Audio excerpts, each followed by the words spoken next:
Boa noite, meu nome é Paulo Sadala, eu sou cardiologista e intensivista e estou, assim como vários colegas, há pelo menos 70 dias cuidando desses casos internados relacionados à pandemia que assola, enfim, o planeta e o nosso país.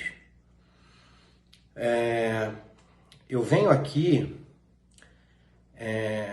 no papel não só de médico, mas como de ser humano, para tentar alertar a sociedade do que a gente está vivendo no momento, em especial em Ribeirão Preto.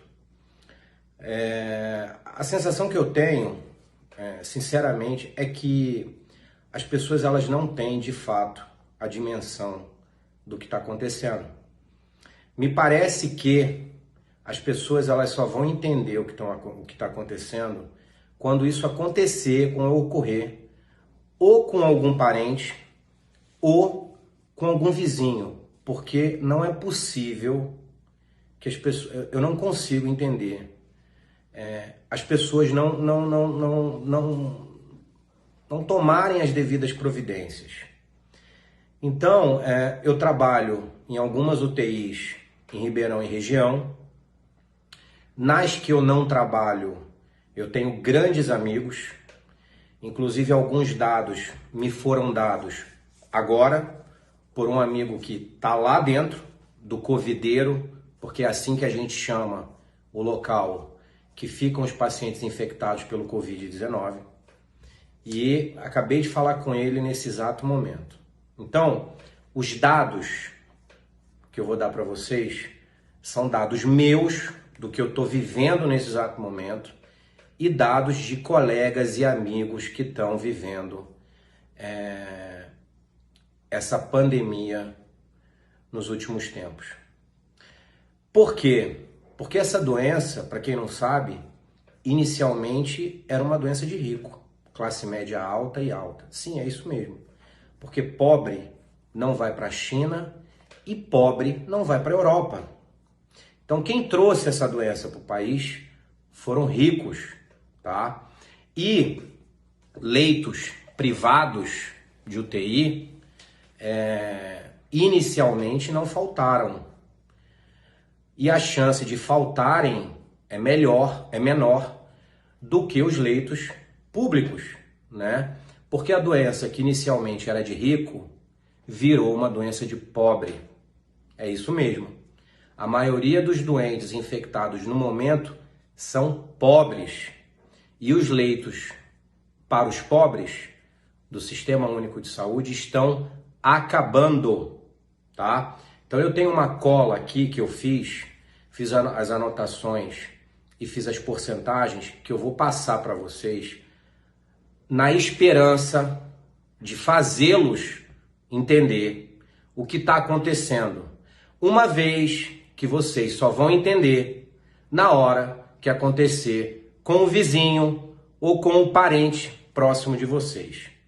Então, nesse exato momento, a unidade de emergência do HC, do Hospital das Clínicas, que é quem mais atende no momento esses casos, eles têm 20 leitos, 19 ocupados.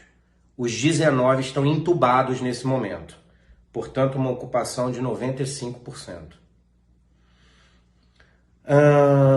O Hospital das Clínicas, o campus, que fica lá no final da Avenida do Café, eles têm 36 leitos, os 36 ocupados, portanto 100% de ocupação, sendo 19 dos 36 entubados. Eu nem fiz essa estatística para não perder tempo. A UTDI é a UTI de moléstias infecto-contagiosas do HC, onde internam os aidéticos, os tuberculosos e por aí vai. Essa UTI virou UTI de Covid.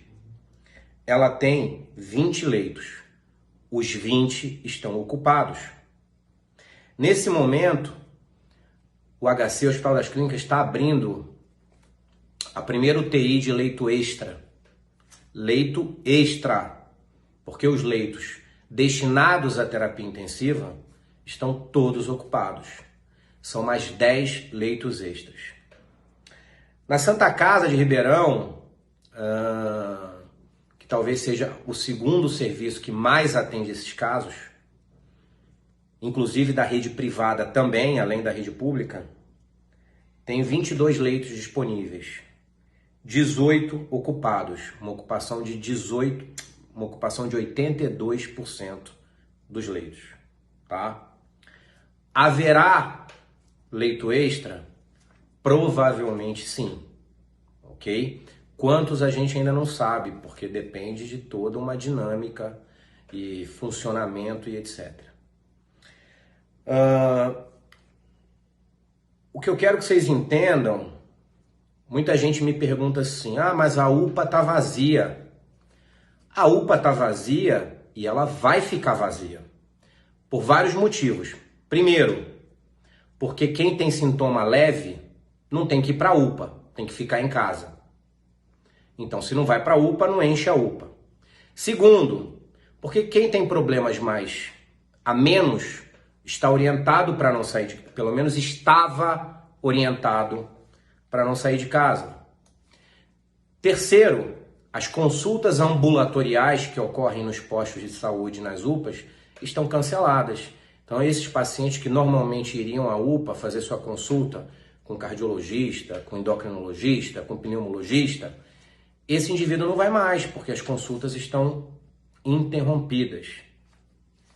Quarto, o que vocês têm que entender que aonde vai afogar é aonde começou a afogar, que é na unidade de terapia intensiva. Nós não teremos leitos para os doentes graves. Nós não temos leito de UTI. A maioria evolui bem, mas a minoria que evolui mal, no montante, serão muitas pessoas e não haverá leito para esses doentes. Tudo que a gente viu que aconteceu em Wuhan, na China, na Itália, que foi uma catástrofe, na Espanha, agora na Rússia, acontecerá se nada for feito aqui. Eu estou lá dentro, então eu me sinto muito à vontade para falar sobre isso. Os casos aumentaram muito após a liberação do comércio, porque a liberação não foi feita do jeito que deveria ser feita. E eu não tenho nenhum teor político aqui, eu não quero ser político, eu não almejo nenhum cargo político. O meu vídeo é em prol da sociedade. É esse o meu único objetivo, tá? São, 9 horas da noite, eu cheguei de 36 horas de plantão e resolvi fazer esse vídeo depois da conversa que eu tive com um grande amigo meu. Os casos aumentaram drasticamente após a liberação do comércio. Porque o problema é que o problema do Brasil é o brasileiro. Então, não adianta você liberar gradualmente, sem uma educação, sem uma orientação, sem uma fiscalização. O dinheiro que a gente está gastando na saúde é muito maior do que o dinheiro que, por exemplo, poderia ser gasto com fiscalização dos locais, do comércio e etc. Então, todo mundo viu, eu fiz uma postagem anterior sobre o comércio, sobre o centro de Ribeirão Preto, e que dimensiona a situação no resto do país. Eu acho até que existem lugares que são muito piores, né? Eu sou do Rio de Janeiro, tenho grandes amigos lá, a situação inclusive já está há algum tempo muito pior, ok? E calma que não acabou. Os doentes graves, aqueles que são entubados, eles precisam de algumas medicações, alguns sedativos, algumas drogas chamadas bloqueadores neuromusculares, e essas drogas estão acabando. A gente tem mais aí, no máximo, 5 dias de medicamento, tá? Isso em todas as UTIs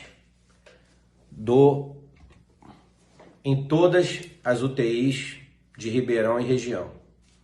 As demais eu não tenho essa informação precisa, então eu não posso falar. E sabe por que não vai ter mais? Porque não tem matéria-prima para fazer, para elaborar esses medicamentos. Tamanho o uso deles. E aí, na hora que acabar, sabe como é que eu vou tratar esses doentes? Eu não sei. Porque a maioria deles não tem nenhum outro medicamento. E eu não me refiro aos medicamentos, eu não vou entrar nem nesse contexto dos medicamentos para tratamento propriamente dito do vírus. Eu me refiro a medicamentos usados de uma maneira geral para doentes intubados, na ventilação mecânica e graves. A gente não terá esses medicamentos porque a matéria-prima para fabricá-los está se esgotando, tamanha a utilização dessas drogas. Então, eu espero sinceramente que com esse vídeo eu consiga alcançar o maior número de pessoas. E que vocês, pelo amor de Deus, se conscientizem. Não é brincadeira, a situação não está... Outro dia eu ouvi que tinham 4 mortes em Ribeirão Preto. Só eu assinei atestado de óbito de pelo menos o dobro disso. Então, gente, se vocês primeiro chequem a fonte que deu a informação para vocês. Segundo, os casos são subnotificados, porque nós não vamos testar a população. Pacientes, por exemplo, que vão em clínicas privadas e pagam seu exame, e que é uma parcela grande, essas pessoas não entram na estatística. Muita gente morre sem ser testada, não entra na estatística. Então, o único caráter que tem esse vídeo é um caráter social, de alerta, de alguém que está lá dentro, de alguém que está vendo a coisa degringolar. E muito disso, tanto é que eu não estou falando nem de política, muito disso é culpa nossa. Nós estamos indo para a rua, né? Eu entendo perfeitamente que as pessoas precisam trabalhar e precisam comer. Eu também tenho meu consultório, sou autônomo no meu consultório. Então, se não tem paciente, eu não recebo. O que eu quero dizer é que não pode se aglomerar pessoas. O que eu quero dizer é que se você for sair, saia de máscara. A máscara não é para você se proteger, a máscara é para você proteger os outros caso você esteja infectado. Eu quero dizer que vocês precisam manter uma distância de pelo menos 1,5 m, 2 metros das pessoas no centro da cidade, nas lojas, no trabalho de vocês, nos escritórios. Eu quero dizer para vocês que se a gente não fizer isso, todo mundo vai se infectar. A gente tem um número enorme de profissionais da saúde nesse momento infectados. Então a gente precisa fazer a nossa parte. Espero que vocês entendam o que eu estou dizendo. E desde já eu agradeço a atenção de vocês e que, por favor, façam esse vídeo alcançar o maior número de pessoas. Muito obrigado.